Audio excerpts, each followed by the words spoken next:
Good morning or afternoon or evening, depending on where you are in the world. We're very happy that you've joined us for this webinar. The topic, just to make sure you're in the right room, like back in college, is learning innovation and healthcare. Decision matrix for when to use AI, AR, and VR. And actually, we're going to be discussing not just one, but three matrices. Today, just so how to sort of think through these things. Just a few housekeeping things. First of all, when you have a question, if you have a question, and we certainly hope that you do, please put them in the Q&A panel, in the Q&A box. We'll try to answer questions as they come up rather than waiting for them all at the end. It makes for a more interesting conversation. Yes, we are recording, and we will be sharing a recording of this webinar with you in the next day. And finally, an evaluation. Don't evaluate me, mostly just evaluate Johnny. And so, yeah, make sure that you're getting from him everything that you need. No, seriously, evaluations are very important to us, and it helps us do our jobs better and provide kind of a path going forward so that we can continuously improve. Just a little bit about Ingenuiti. Ingenuiti is dedicated to delivering measurably better solutions, and in particular, solutions that bridge training and cultural gaps. So when we do those things right, we enable our clients to thrive in an interconnected world. The three services that we have that are, I believe, globally unique to us. The first is custom learning design and creation. The second is staff aug services. We have other people in the learning space that obviously do those things as well. But the third is an interesting one, translation and localization. That is a specialty of ours. It has been for decades, and we do translations in, 200 plus languages. It's quite amazing the translation that we do. So those three things: custom learning design, staff aug, and translation and localization. Let's get to the fun stuff. I want to introduce, well, my name, first of all, is Jerry Zanstra. I'm the Senior Director of Learning at Ingenuiti, and I've been involved in learning, training, and development for about, a little bit more than 30 years, I suppose. But I'm really excited to have Johnny. Johnny has been a friend of Ingenuiti for a while, and as I've gotten to know him and we've become close friends, just amazed at his breadth of knowledge and his willingness to explore and try to understand that seeking after knowledge piece is a big part of who Johnny is.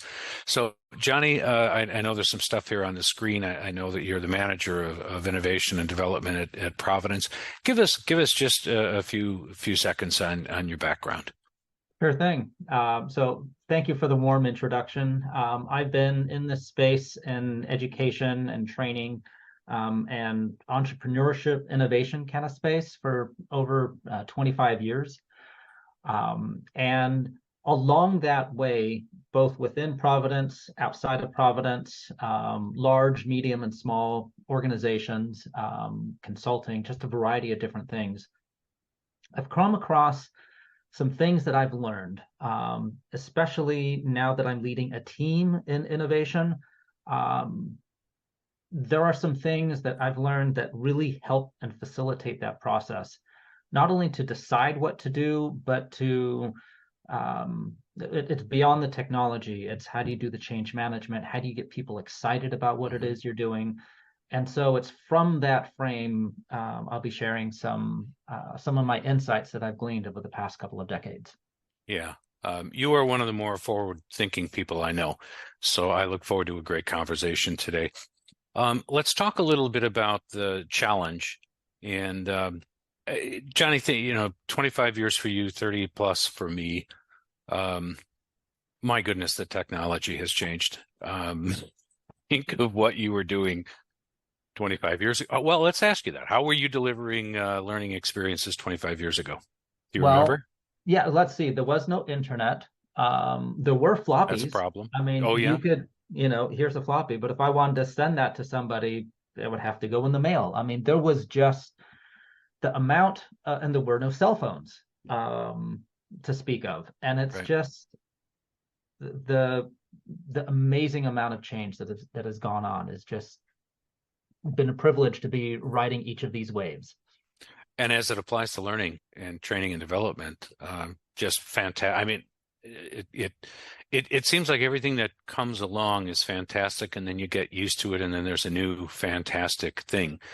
Um, would you agree with me that the last 5 years have been much, much faster in technology, and maybe even the last 5 months in Well, technology than anything you've ever seen before? yes. You just look at the last year, ChatGPT 4 has been around officially for 1 year now. Yeah. Um, and the types of conversations that are having, the momentum that's behind there is staggering. That, Hmm. the launch of some of these things, um, I think Justin Trudeau said, um, it's never been this fast and it will never again be this slow again. Hmm. I'm paraphrasing, but the idea that um, how fast things are changing in particular areas is staggering, and they will continue to accelerate. Yeah. But really, this goes into some of the questions. Scott, can you bounce them through? When do you use some of these new things? Are they the right tools? Which projects do I use? And as a learning and development professional, how do we know which of these things? Because there's a lot of shiny things out there Hmm. that are really interesting and are good in and of themselves, but do they actually solve business needs? Do Right. they actually help you, or that you're going to wind up tripping over yourself doing some of these things? Yeah, and it seems like we were just learning to use AR, and we're Yes, just learning to use virtual reality, and all of a sudden artificial intelligence, which of course has been on the docket for 50 plus years, becomes a real thing. yeah, So one of our goals are well, not one of our, a singular goal really for this webinar, and a promise. I stated this in the framework of a promise, is to provide three frames, three matrices, to help learning and development professionals know when, what, and how to use, and maybe more importantly, not use some of the new technologies for their learning experiences. So let's just we've mentioned three, Johnny. Let's dive into those. Artificial intelligence, again, not new. I'm reading a book about a mathematician in the 30s who's starting to play around with the idea that artificial intelligence might be possible. yeah. Um, but it's now accessible. It's not only possible, but it's available. And then augmented reality and virtual Actually, reality, and let's talk through each one of those if we could, because they yeah, need some definitions. absolutely. So with artificial intelligence, we're going to limit that realm into large language models and generative AI. So it is because we could go deep into a bunch of other different things, but that really doesn't touch um, what learning and development professionals can do now with tools that are readily available. Mhm. So in artificial intelligence, that is a way to have large language models like ChatGPT um, to uh, to facilitate new things. But that's where we're going to limit the Okay. discussion, at least today. With augmented reality, you can see a picture of the phone that's up there. And so augmented reality is when you augment the reality that you're in. Now, whether Right. it's holding a phone or a tablet, or when Apple finally does come out with their Google glasses, um, or anybody else does, HoloLens, those kind of things. But when HoloLens. you Yep. see the world around you, and then there's another layer of stuff where you can interact with, that's augmented reality. Virtual reality is when you step into another realm, not in the world that you're in. And so typically that means you put something over your face, any number of, virtual reality goggles, and you Mhm. don't see the world that you're in, you see another world. So virtual reality, you step into another world and you don't see what's around you. Do you remember Augmented your, reality. Oh, sorry, go go ahead. ahead. No, I was just going to ask, what was your first virtual reality experience? Um, The first one was actually going into um, it was tethered to a computer Mm, and it was a big thing. And I went into an actual room and I was playing around and experimenting. I had two handheld things. But the funniest thing was not that I was in it. The funniest thing is when I took the headset off because I was like, mm, oh, wait, I'm back in this room again. right. Yeah. That's the when done right, you you have the feeling of your body. You're actually in there. There's that feeling of immersion. There is. I I don't know if it was the first one. I think actually the first one for me was a VR classroom, but the shortly after that, I was they put me in a fire in a house, and I'm sitting in this room. It's 71 degrees. It's the temperature hasn't changed. The fire is gathering around me, and I am sweating bullets. I sweat is just my body is viscerally reacting to this experience, and it was a crazy thing. So, okay, so AR, VR, and AI. Let's talk about the very first matrix because the very first matrix because I this to me when you explained it to me in one of our conversations um, was extremely clarifying and it for me anyway it laid out a roadmap. I think the challenge is okay, all this new technology is possible. What am I going to do with it? Where does it go? Should we be doing this now? Should we stop everything else that we're doing? Should we get rid of Storyline, get rid of Rise, get rid of Camtasia, get rid of all the other tools that we have and throw all of our resources, time, and people at this thing? And I've been part of many conversations with clients that are trying to sort through this. So I found this framework incredibly helpful, and you call it the adjacent possible. Tell us about it. So this is not a phrase that I that's mine, but it is a phrase that I have adapted, and then I've adapted it to here, near, and far. So this is my riff on the adjacent possible. And as Stuart Kaufman says that in any system that is evolving over time, there's a finite set of ways that the system can be changed. And then beyond that, there's a much larger set of changes that can't be made, which really made me think when I first encountered the adjacent possible. Another Hmm. really good book is by Stephen Johnson, Where Good Ideas Come From, The Natural History of Innovation. Amazing book. And he really dives into this concept. Um, and taking it into a learning development frame, that's when I came up with here, near, and far. So let me unpack that a little bit. Okay. So, what is here? That means these are things that are people know how to, first of all, you have the technology, you have people that know how to use the technology. The things that they produce, people know what those things are. So, a perfect example of that is Storyline.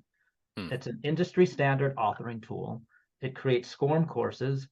Uh, Many organizations have it. It's the number one authoring tool that's out there for e-learning. Um, so, in terms of does it have IS support? Did it pass through legal? Do you have it? Can you afford it? That's already taken care of because you already have it. It's Hmm. here.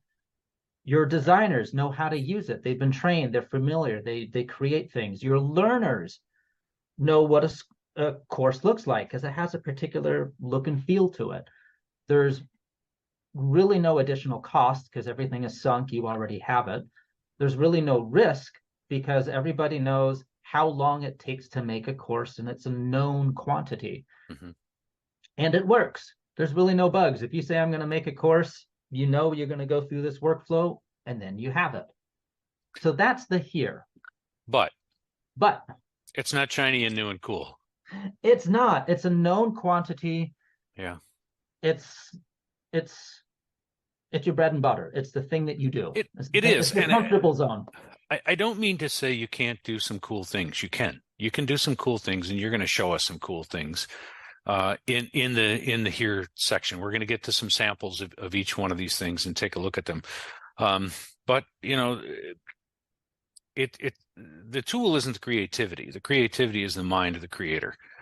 And Yes. the tools are wonderful. So we're not talking about different levels of creativity. We're talking about different tools available to creative L&D people. And so you're right. This is already budgeted. You don't have to go to procurement. You don't have to go, there's a lot of steps you don't have to take to get the new shiny cool thing.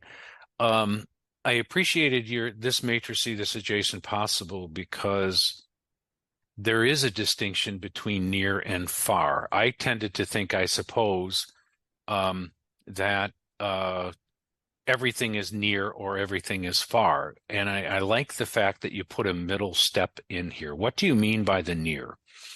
Well, this is the golden piece. And I want to, as I'm showcasing and sharing some ideas here, I want to make a clear distinction that the near, when we're talking about the adjacent possible, especially when we talk about AI, VR, and AR, it's not limited to technology. But let me start off with a sample of technology. So near is, it's using what you were doing here, but there's a twist. So it's familiar, but it's also kind of new. There's something new that's happening. Let me start off with something really easy. I'm still using Storyline, but I went to a workshop and now I know some things about gamification. So now I'm going to use the same tool, but now I'm going to add some gamification elements to it. Mm-hmm. For micro learning, let's do something in micro learning. Maybe we have been doing Storyline with micro learning. Great. Now we're going to try another platform, maybe QStream or something like that, where it's still learning, but then there's a twist to it. It's a question of every other day as it comes through. Or with an example we're going to show a little bit later, is it's still using a similar kind of platform that creates a course, but it's a little more immersive. But the key with this is that it's still delivering something that's very close to what it is you're doing. And 10 to 30% of it is the new thing. The other majority of it is still the same kind of thing. So you're Mm-hmm. still creating a course, but it's in either a different platform or with a new design or a new user experience. There's those kind of pieces that are in there. That's what makes the near more interesting, or that's where I see the sweet spot is, because it will cost a little bit more. It's a new platform or you're testing some things out, Mm-hmm. but it's not going to break the bank. Right. Right. And a lot of it comes down just to creative ways to think about it, right? You mentioned micro learning and gamification. You need to maybe learn to use the tools a little bit better. But when e-learning first came out, it was like everything was a 20-minute module. And some people were bold and put together a 55-minute module, and you go, "Oh my goodness!" Right? There's a limit to what the human being can tolerate. Yes. So the near is taking and adapting something of the here and beginning to add in new creative, some technical pieces. We're not into AR, VR yet, probably, for It's many of our listeners, maybe not. So let's talk about the FAR. So the far, if you think of both feet are in what you know, the near is 1 foot in what you know and 1 foot something kind of new. The far is I'm going both feet into this space. Um, it's highly risky because you don't know if you can create it. You don't know if your learners will like it. You don't know if legal or technology or any other thing will get fully behind it. You don't know what the Right. roadblocks are. Um, However, it is the long bet. It is Mm-hmm. and it also costs a lot of money to get into Yeah. the far. And so um, it's the long play to get into places. Yeah, I'd love to know from our participants in this webinar today, and you can put these in the Q&A, or you can put them in the chat. I can see both. How many of you are currently using augmented reality, and how many of you are currently using virtual reality regularly? I know that there are a handful of companies for whom AR and VR have become their dominant means of delivery. It's their dominant modality, and those folks are way out there. But uh, well, yeah, I just a quick thought on that. Do you find, Johnny, too, that it depends very much on the topic of training and even the industry? So you're in healthcare. Some of the coolest stuff I've seen in VR and AR has to do with training, people who are providing medical care to other people. Is that part of this as well? Yes, you always want to make sure just because it's a cool, shiny object, does it meet the business need?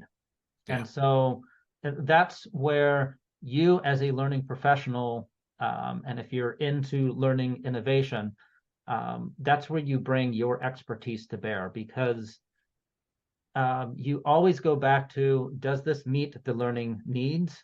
By having an immersive environment, does that help the the professional, the worker, right. actually get better at what it is they're doing? Okay. And sometimes it's not. Oftentimes it's not. So going back to the promise of when to use and when not to use some of these things. Okay. Can we take a look at some samples? I know you've teed up a couple of things here, and yeah, I found this to be extremely helpful. Let's look at the sample of the here. This is articulate storyline. It's right. It's a SCORM course. Tell us about it. So if you note that this looks just like a regular course, except there's this 3D piece that's here. Those of you that are familiar, you'll recognize, oh, you can play a little video. You can click the X that's up on the top to get out of it. But the cool thing that's here is that you can explore a room and you can hover over different things. If you click continue, you'll see that it goes into something that looks very, go to previous, I'm sorry, on the bottom. You'll see that this looks very much, oh yeah, this is storyline, but it had that cool extra feature that's here. This is baked into storyline. Mm-hmm. There's nothing new. There's no add-ons or anything else like that. So this is an example of something that's here. Okay. Now let's compare that with something that is near. Now, before we look into this one, so here is storyline. It's a SCORM course. It's for computers and mobile. That's what can consume them. You can consume that course on computers and mobile. Okay. Something near is sort of like that, but it adds, you know what? You could also use this on VR headsets in addition to computers and mobile. So the near is, okay, well, there's a couple of other software platforms out there that create a SCORM course. That course can be hosted on an LMS, and they do slightly different things. It's a different user experience. So let's go ahead and take a look at near. And in this case, there's a video that can be played. You can close that piece out. You are in a fully immersive space in which there are hotspots. And when you click on, you see that here's St. Peter, and you get a picture, and you see a little bit about that. And if you want to go from this space into the next space, you would go into, click to enter the building.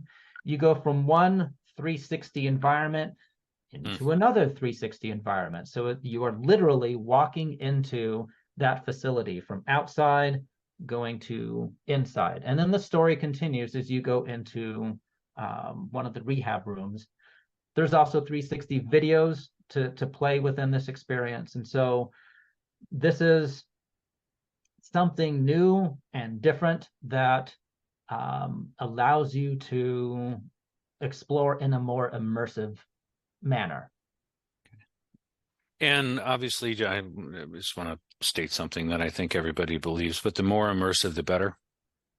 Yes, because what you want for most things, if you're For learning most core things. knowledge, do it standard and traditional. But then once you get into, well, how do I perform that? What's that really like? Yeah. That's where immersive comes in well. And this was the first time building these new things. That's what makes it near.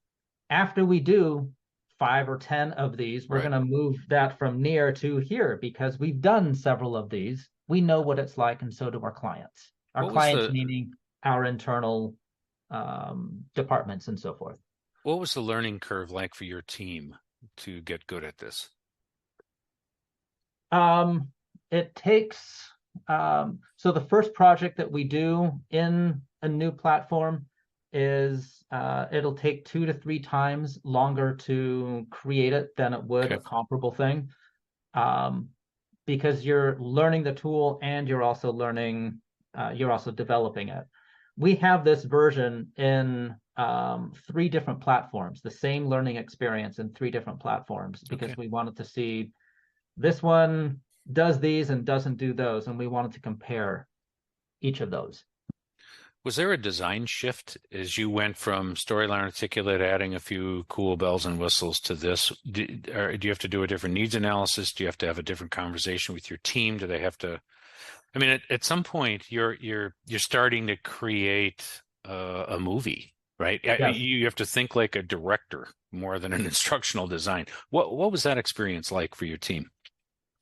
Well, so the other interesting thing that when you look at a near project, um, with you want to get the right project and you want to get the right partner with this. Mm, Because if you have something that's getting launched, that's mission critical, that's getting launched at scale to the entire organization, stick with mm. here. That's where that Beware. belongs. But Yeah. when you have a customer that says, hey, for our department, we want to do something more engaging and something more wow. Can you help us with that? And we're going to start with this small group over here. Yeah. That's a great one to Yeah. use with a near. Okay. And now let's talk about FAR because this gets out there a little ways. So let's do that. All right. So far, cost a lot of money. If you were to base everything on how much money does it take before you can deliver something, you would say it's not worth the money. Mm, But if you're saying strategically long term, we need to be in this space, we need to take a first step in this direction, because that's where we're going to be in 2, 5, or 10 years. Get started on that journey. yeah. And what we did here is we received a couple of grants from Intel, Mm, specifically to accelerate that process. So we created a volumetric studio um, that creates a virtual hologram. If we can pop in and show you what that actually looks like. So a virtual hologram is a video that you can, it's being shot in 3D, and you can look from the sides, from the top, from any angle as a person is being recorded. You can also scan that with your phone if you hmm want, and you'll be able to actually see this. You can have that's Darcy Hall, the Chief Learning Officer at Providence. She can land on your desk or on your floor or on a table and size her, move her to different locations, and just actually experience what this kind of thing is. So participants can scan that now if they like, and they'll have that functionality just to see what it looks like. What was this like to create, and how often do you use it? So if you can go to the Intel um, page that's here, it took just over a year to get the studio set up and configured correctly so that we could actually develop our first example of this. And so this right here is our Upmersive Studio, and Hmm. Upmersive means upskilling through immersive technology. So it's a full green room. You have 20 cameras around. What we're doing here is instead of having a person standing, the target audience for this is people who have a total knee replacement. Hmm. How do they do exercises and how do they learn how to use equipment like a walker? Um, and so these kind of things, it's not good to have a CEO or a CLO standing and talking because that's not the best use case for it. Hmm. But for patients to know how to do exercises from any angle, that's something that's highly useful. Yeah. We use the framework a lot, know, do, and believe. What do you want your learners to come away with? That they know something, that they're able to do something, or that they're committed to something. They're gonna embrace something. And this lands solidly in the do, to enable people to do. Yep. Yeah, this is fascinating. Again, Johnny, I think I even saw you on camera there for a second. It Yep. looked like you have some. That's not you. That guy's way That's not better me. looking than you are. Um, let's go to the next matrix, and let's talk a little bit about changing the frame. So this takes a moment. So we've got current state, and then we've got all of these additional cool tools. Why does it matter that we need to change the frame? What do you mean by that? Well, let's take a look at the first two, to zoom in and then also to zoom out. Um, so when we're talking about some of these things, sometimes if somebody says, well, that was really cool in storyline, can you show me how you actually set that up with the 360? That's zooming in. That's getting granular into the Hmm. details of particular things.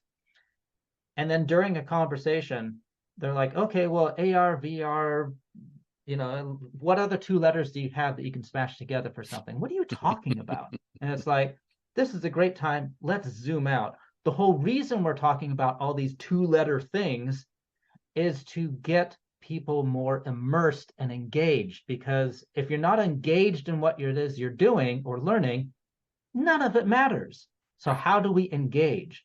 That is a zoom out to get macro. And so when you're having a conversation, knowing that that's a dial that you can use, I'm going to change the frame in this conversation. We're going to get granular or we're going to go big picture here, really helps, I have found, people to understand what it is you're talking about. When you're having these conversations, who are you having them with? Are these people, are these internal clients for you that say, well, we want something, we don't really know what it is, but we want it to be really cool and breathtaking and all that kind of stuff. Who are you talking to? So when I say customers or clients, it's anybody we are developing content for. So we Okay. call those our customers or Okay. clients. And if I'm doing consulting, then it's actual customers outside of Providence or whatever. But the idea here is whoever it is that you're talking to, if it's a executive level or if it's a designer from your team of learning designers, or if it's your actual customers, the people who say, hey, we need some learning for our department, Hmm. it's all of them. And if we go to the last one of change the frame, this is also to change your point of view. And so I've just been talking about different people. Is it the learner? Is it the manager? Is it the executive? Is it the program owner? We can change points of view and have a different conversation because we've changed that frame. How much? So we've shown some examples of AR and VR. How much conversation and how many conversations are you having right now about AI? Is I would imagine some of the execs are going, well, this is awesome, right? We can produce 5 times as much, stuff as we used to, and some of the people on your learning team going, wait a minute, wait a minute, do I Yep, still have a job? right. It, are my skills even required anymore? Yes. So let's go to the next slide because we go into some of that. Yep. So I've just showed this is what zoom in looks like. How do you actually do this particular thing? If you zoom out, this is a question. Um, and this kind of goes back to the AI piece in there. If you're just talking about the technology, hey AI, it does this, and it's like, okay, but how does that relate to the work that I do? Mm, Um, when I started talking about we have this studio over here, it makes volumetric videos. No one knew what I was right. talking about. Right. Language matters. So as we zoomed out, well, we're not going to call them volumetric videos because no one understands what we're talking about. Maybe virtual holograms, maybe digital humans. So what we're doing is we zoomed out to figure out what do we call this thing. We can go to the next one. then we started saying, well, let's change the frame. What do we call it? What do we label it? And then what's the value of it? And so one point of view would be, well, ChatGPT is going to take my job because I create content and ChatGPT makes content, so I'm going to be out of a job. Right. It's like, well, that's one point of view, but let's look at it from another space where we reframe it as a universal subject matter expert. And that universal SME gets you to your first draft faster. Maybe that's what it does instead of taking your job. You're like, oh, and now that's a point of view of the tech. You could also do a point of view of the audience. Well, Right. let's look at it from the manager or the executive or the learner perspective. Yeah.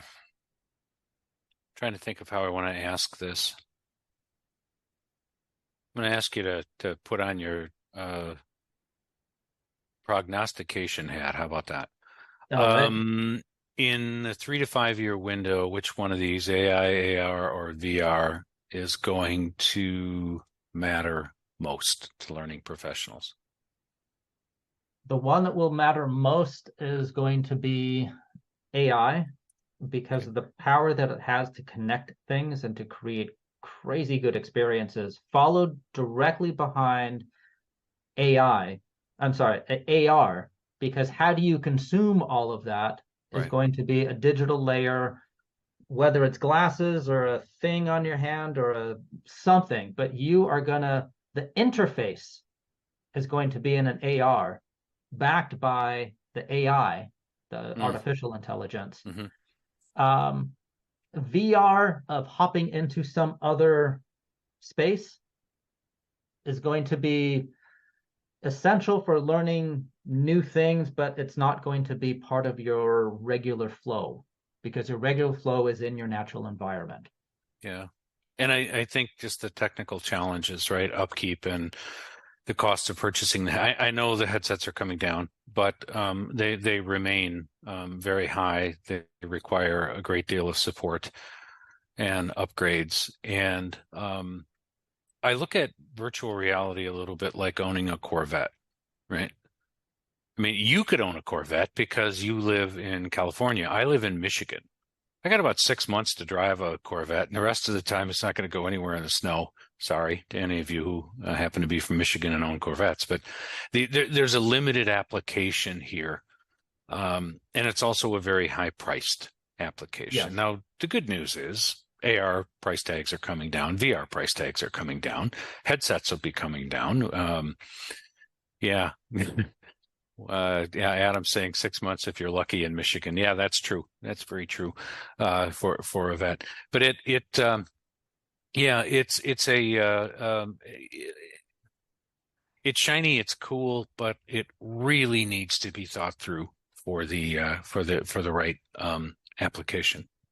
Well, and the last thing with that is there are actually very good use cases for VR. Hmm. The things that you can do with them, and you need to make sure that it makes business sense as you do that. If you're Right, just doing it to do it, right.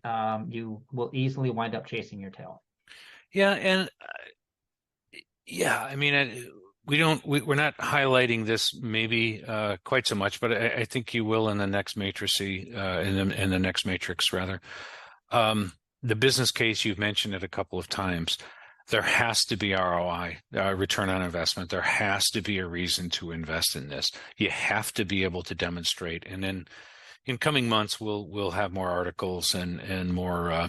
I'm doing some writing on return on investment and even how to speak to executives, how to speak to your C-suite about this new technology and making the case beyond, wow, is this thing cool, right? You have to be able to say why this is going to make us better or stronger. And that kind of leads us into the third matrix. And this one as well, I found to be fascinating. The idea is, and you can correct me if I'm misstating this, but the idea is don't look for a singular benefit. Figure out a way to find multiple benefits. And This to me gets straight to the business case. Because if you can come and say, we need this new technology because it's really cool versus we need this new technology and here's the handful, 4, 5, 6, 8, 10 things maybe that it'll do. For me, that framework was incredibly helpful. So talk us through the multiplier effect, if you would, Jenny. So riffing on what your understanding of it is, it's if you're going to do a thing, will that thing that you do meet one need or multiple needs? Mm. And the thing you want to chase after in terms of, well, what do I decide to do? I have 5 things I could be doing. If thing 1 just meets 1 need and thing 2 meets 5 needs, then you want to go after the thing 2. So the first thing you need to understand the different needs of the organization. Mm. That's where you start from. Once you have, okay, well, our organization needs to hire more people, be more efficient with different things, and do the core business of what it is we're doing. Then the second thing. Well, before we get to the second thing, let me ask, how do you do that, Johnny? What's the process that you go through? I know some chief learning officers and VPs of learning and development that will spend time interviewing others in the C-suite, or they will read deeply into quarterly reports. They will look carefully at annual reports for what the other execs are saying. How do you do that? How do you find out the needs of your organization? So what's interesting is if you don't have executives that are already messaging that out, we are lucky that we have at Providence executives who message that out consistently. So everybody knows this is the direction we're going and these are our metrics that we're tracking and so forth. They're very transparent with that. If you don't, go ask your operations or any key people in your C-suite, what's driving the business? And what's interesting, oftentimes those executives have no understanding about what learning is. No. They usually see learning as a cost center. It's a cost of doing business. Right. And if you understand the language of executives who are driving and making business decisions, and you can say what that outcome is, rather than saying, oh, I found something new and shiny over here, they'll be like, how much does it cost? Right. No.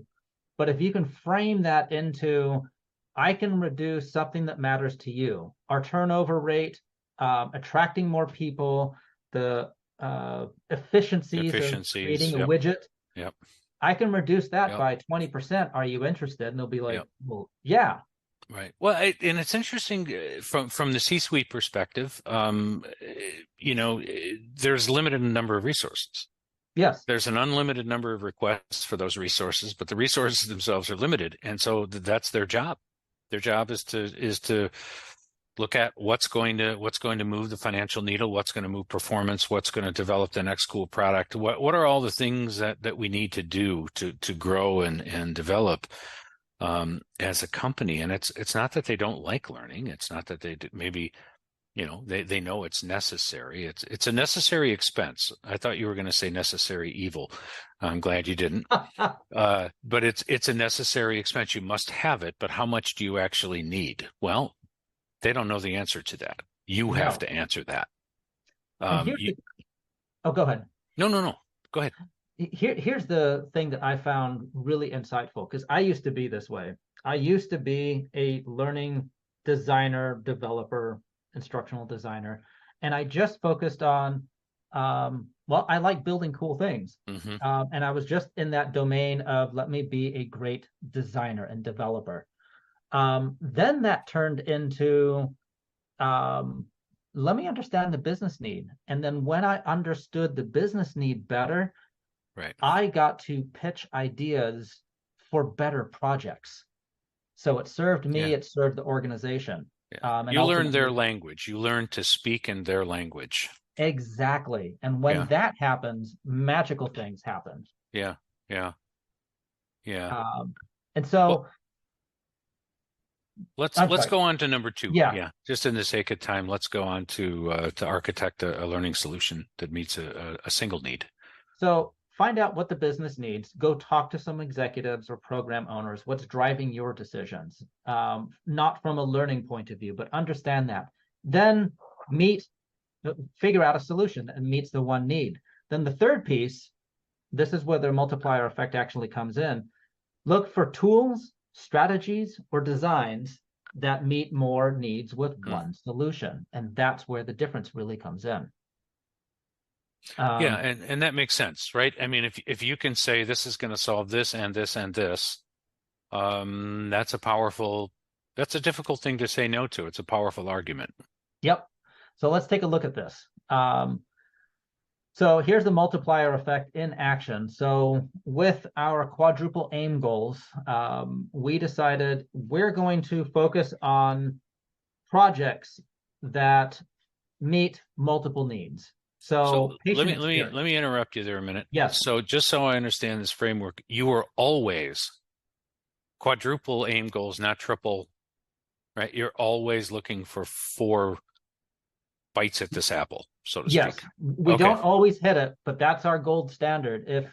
Okay. If I'm pitching something, an idea saying we need money for this, or I'd like to develop that, if I can say it's meeting this one thing meets four business needs, Mm, it will focus on patient experience. So okay. we can learn in multiple languages. Oh, we can't do that with a virtual instructor-led training. No, we Right. can do that with this new thing. Okay. We can enhance caregiver experience. We can get more people to work at top of their license rather than doing either the drudgery work they don't like doing, or it costs the business too much. If the high priced person is doing these 10 things, we get them to do their top of license 2 things, That and we're that get them well, that's going to make me think a little bit. Top of license. That's not a term familiar to me, but I understand the concept, right? You want them performing the things in some sense that only they can do. right. Yeah. So Okay. if I'm the manager of learning development, even though I can make a SCORM course, Right. Right. I'm not going to spend my time doing that, or I'm not Right. going to be proofing anything, because that's something that is not at my top of my license. My top of Right. license is higher than that. Right. Cost of care, if we can do things that are automating and scaling, in this case, it was patient education. Instead of having a provider come in, a doctor or nurse come in and providing education to this person, and then the same education to that person, and then repeat it 10 times. If we can automate that so we build one thing, so all patients get training, okay, well, the cost of care has now been reduced. Right. Health outcomes, if we can say this thing actually, we can tie it to our patients who went through this got better, so their recovery time was reduced, or they understood how to do things better and didn't hurt themselves later because they were doing the right thing. Hmm. Health outcomes gets tagged into there. So an example, which we already showed a little bit earlier, is when in our we had a immersive learning, and this is for the orthopedic. If you can just, yeah, using an app that we're beta testing right now, where patients can go on an app and they can see the correct exercises. Mm. And they can also see how to use the equipment correctly. Will this is at scale, so, or it's designed to be at scale, so that means all patients can access this. Hmm. If they're doing the exercises and understand how to do them better, they're going to improve their health outcomes. Patient experience, the provider experience, that means that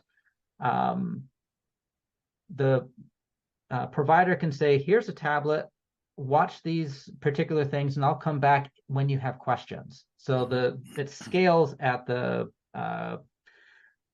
information that they're getting at the core knowledge, and then patients can talk to their providers about the nuances and any to fill in the gaps. Hmm. And so Right. So it you're meets getting multiple somebody's needs. 80% of the way there. Now you're just teaching the last 20%. And so that's touching on all 4 points of your quadruple aim goals. Absolutely. And so when you're looking at that, if you can go back to the deck, um, when you're looking at that, take a look at the thing that you're doing. Does that meet multiple business needs? And the ones that meet multiple business needs, those are the things that you should go after. Mhm. Those are also the things that are going to get funded Yes, and approved. Yeah. And great for the organization and great for your patients, great for your team members, right? Sort of a triple, quadruple bottom line of thinking about this. Yeah, I like that a lot. All right. Well, Johnny, we've just got a few minutes left. I just want to sort of remind everybody about these three matrices: the adjacent possible, which is the here, near, and far; changing the frame, learning to zoom in and zoom out, and sort of changing the point of view, the perspective; and then then the last piece, which is the multiplier effect.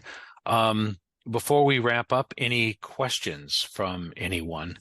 Um, and while you're thinking about those and typing them in, I just want to remind you, we will be sending you a survey. I'm quite sure you'll see that by the end of the day.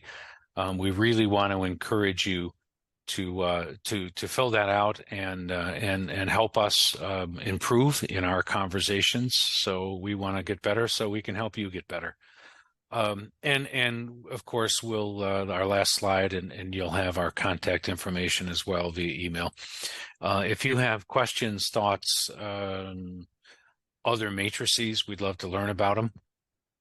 If you have needs that you want to discuss, Johnny and I would be happy to do that. We will be sending you something that we're working on in the next few weeks. It's a sort of taking some of these matrices and creating an interactive experience so that you can actually sort of think about where you are and what might be here, what might be near, and what might be far.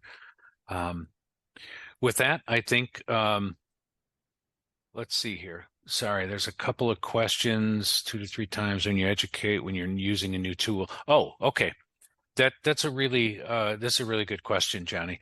I had asked you when you're introducing a new tool, how long does it take, right? And Sarah's asking, you mentioned that it takes 2 to 3 times longer to create a learning experience when you're using a new tool. Is this based on research, and can you provide, or is this just like the wisdom of Johnny Hamilton here? that is not based on research. That is through practical experience, looking at exploring new tools and designing in them. And that's been through 7 or 8 years of experience getting to that number. That's there both as an individual contributor and as a manager of a team that does those. I need to have a good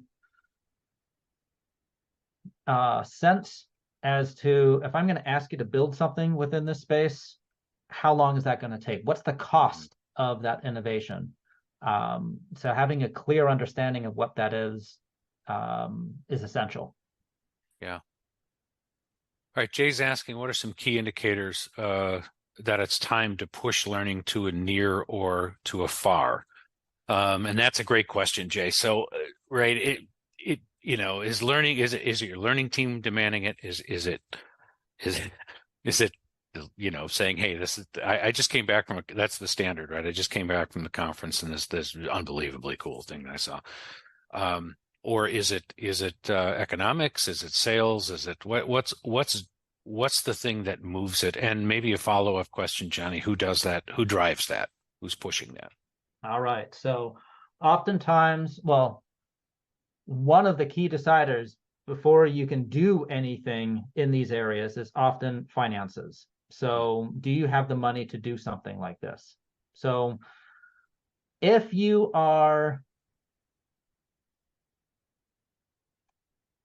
the free version of this. Let me start with the free version, which is I have a new design. We're gonna explore gamification. We're gonna explore micro learning, um, or things of that nature that don't cost anything.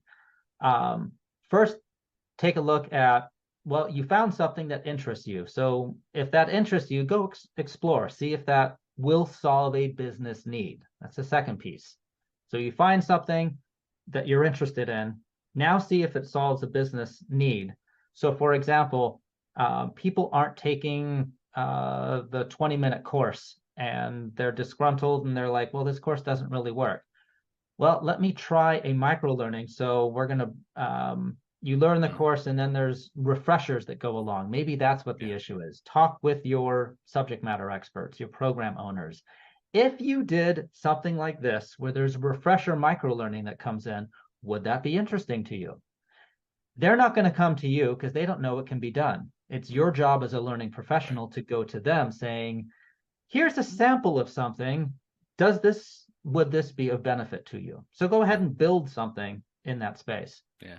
Do you give your IDs and team members, LXDs? Do you give them a little bit of sandbox? Do you give them places to play around a little bit? Have to.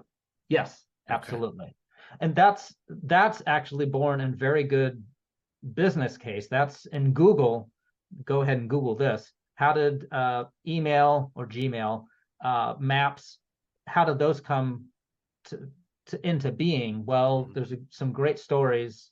I'm not going to share them, but that's a good place to go to. That they came from, let's do some innovations with people who are curious and interested about doing something.